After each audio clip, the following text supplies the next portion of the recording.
Hi Sniffles and சிசர் Sundararajan. So Captain America brave new world. So 1 billion செலவு பண்ணி 4 தடவை ரீஷூட் பண்ண ஒரு படம் இப்போதைக்கு ரிலீஸ் ஆயிடுச்சு.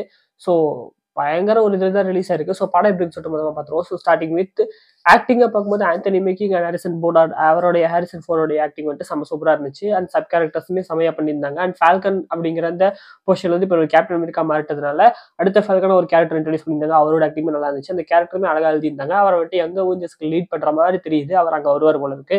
அது போக யங் எலிசபெத்தோட அந்த கேமியோமே ஓரளவுக்கு நல்லா இருந்துச்சு. அது கேமியோன்னு சொல்ல முடியாது, நிறைய ஷாட்ஸ்க்கு வராது.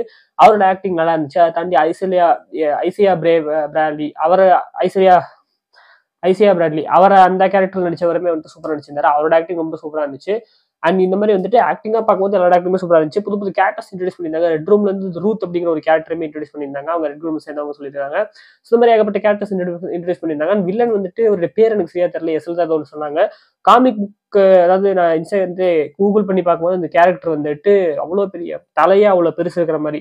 ஸோ ஏதோ ஒரு பாதிக்கப்பட்டு காமா ரேடியேஷனால தலையை அவ்வளோ பெருசா இருக்கிற மாதிரி வந்துட்டு காமிச்சிருந்தாங்க காமிக் புக் அந்த இதுல. பட் இதுல வந்துட்டு ஒரு மாதிரி ஒரு கிரீப்பியா தான் காமிச்சிருந்தாங்க அந்த கேரக்டரை பார்க்கறதுக்கே. சரியான ரைட்டிங்குமே இல்லை அந்த கேரக்டருக்கு. ஸோ படம் வந்துட்டு எப்படி இருக்கு மொத்தமா அப்படின்னு சொல்லிட்டு பார்க்கறது ஒன்லைனர் என்னங்கிறது சொல்லிடுறேன்.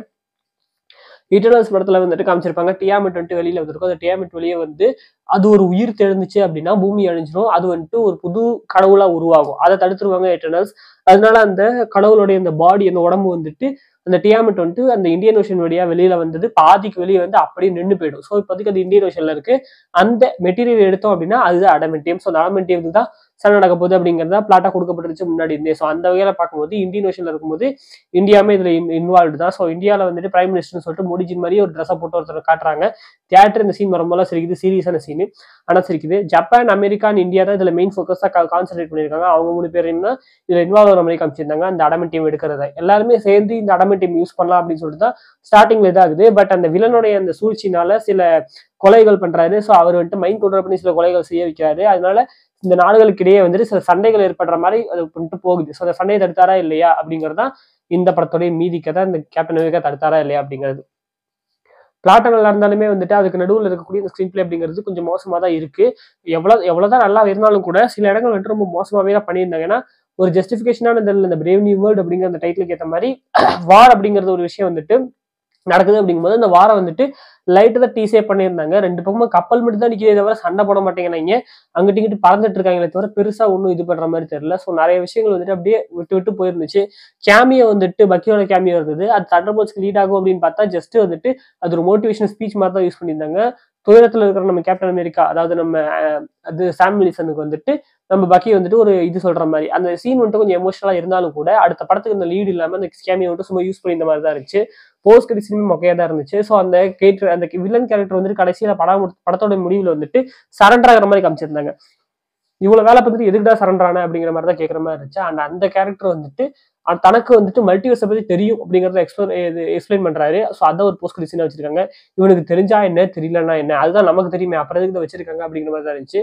கிளாப்ஸ் ஆகணும் அப்படிங்கிறதுக்காக வச்சிருக்காங்க. பட் அது சொதட்ட தான் செஞ்சிருக்கு. ரெட் ஹால்க் வந்துட்டு யூஸ் பண்ணியிருந்தாங்க. ஸோ அதுவுமே வந்துட்டு ஓரளவுக்கு டீசெண்டா இருந்துச்சுன்னு சொல்லலாம். படத்தோட எண்ட்ல தான் இந்த ரெட் ஹால்க் கேரக்டரை கொண்டு வராங்க. பட் அதுக்கு நடுவில் இந்த ரெட் ஹால்கா மாறுறதுக்கு இந்த ஹாரிசன் ஃபோர்டோடைய அந்த ஆக்டிங் வந்துட்டு செம்ம சூப்பரா இருந்துச்சு. அந்த மாறுற அந்த விஷயத்தை வந்துட்டு செம்ம சூப்பரா பண்ணியிருந்தாங்க. ஆல்மோஸ்ட் அதுல சொன்ன விஷயம் தான் எல்லா படங்களையும் சொல்றதா. ஹல்குக்கு வந்துட்டு ஹல்கா மாறினாலும் சரி, மனுஷனா இருக்கும்போதும் சரி, அந்த ஃபேண்ட் மட்டும் கிளியவே கிளியாது அப்படிங்கறத இந்த படத்துலயுமே பச்சையா காமிச்சிருந்தாங்க. எதுக்கு இதை வைக்கிறாங்கன்னு சொல்லிட்டு தெரியல. அதையும் கிளிக்கிற மாதிரி காட்ட வேண்டியதானே, வேற ட்ரெஸ் கொடுக்க வேண்டியதானே.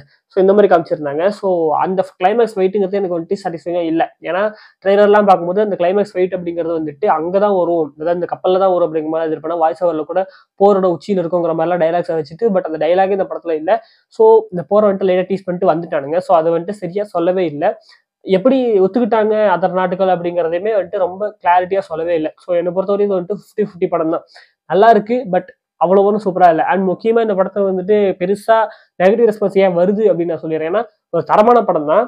மொத்தமொத்தம் சும்மா பாத்தீங்க அப்படின்னா உங்களுக்கு வந்துட்டு பிடிக்கும், நல்ல படம் தான். படம் ஆரம்பிச்சு அந்த 10 நிமிஷத்துல வந்துட்டு கிரிப் ஆயிடுச்சு, சூப்பரா போடுச்சு. பட் என்ன மேட்டர்னா 1 பில்லியன் செலவு பண்ணி இந்த தான் எடுத்தீங்களா அப்படிங்கிறத கேள்வி வருது. 1 பில்லியன் செலவு பண்ணியுமே இந்த குப்பையை தான் எடுத்திருக்கீங்கன்னா இதை எடுக்காம இருந்திருக்கலாம் அப்படிங்கிறது தான் சொல்றாங்க ஆடியன்ஸ். அதனாலதான் இந்த படத்துக்கு நெகட்டிவ் ரெஸ்பான்ஸ் அதிகமா வந்துகிட்டு இருக்கு. என்னை பொறுத்த வரையும் ஒரு ஒன் டைம் வாட்சபிள் படம் தான். இந்த கண்டிப்பா பார்த்துதான் ஆகணும். ஏன்னா யூனிவர்ஸ் கனெக்ஷனுங்கும் வந்துட்டு இந்த படம் கண்டிப்பா அதில் பார்த்துதான் ஆக வேண்டிய சுச்சுவேஷன்ல இருக்கு. பட் பார்க்கலாம். பட் மொக்க கிடையாது, போர் அடிக்கும் அந்த மாதிரி எதுவுமே கிடையாது. பட் 1 பில்லியனுக்கு இது வந்துட்டு எடுத்திருக்காங்க அப்படிங்கும் போது தான் காண்ட் ஆகுது. அண்ட் ஆல்சோ இந்த படம் வந்துட்டு 1 பில்லியன் வந்துட்டு அடிச்சாதான் ப்ராஃபிட் மார்ஜினே டச் பண்ணணும், பிரேக் ஈவனு. ஸோ என்ன ஆக போகுதுன்னு சொல்லிட்டு வெயிட் பண்ணி பார்ப்போம். கண்டிப்பா படம் ஃபிளாப் தான் ஆகும்னு சொல்லிட்டு நினைக்கிறேன். ஸோ பார்ப்போம் இதை எப்படி வந்துட்டு சரி கட்டுறாங்கன்னு சொல்லிட்டு. அது வந்து தண்டர்போல்ட்ஸ் படம் தான் இப்போதைக்கு ஒரு நம்பிக்கை இருக்கு. May 1 வந்துட்டு ரிலீஸ் ஆகுது. ஸோ அந்த படம் சொல்லி வெயிட் பண்ணி பார்ப்போம். ஸோ நீங்க இந்த படம் பார்த்துட்டீங்களா இல்லை உங்க ஒப்பீனியன் சொல்லிட்டு கமெண்ட்ல சொல்லுங்க. பார்க்காதவங்க மறக்காம போய் செக் பண்ணி பாருங்க. ஸோ உங்களை நன்றி. இந்த பார்க்குறது வரைக்கும் அது வரைக்கும் பாய் ஃப்ரெண்ட்ஸ் தான் சுந்தரராஜன். குட் டே சொல்லி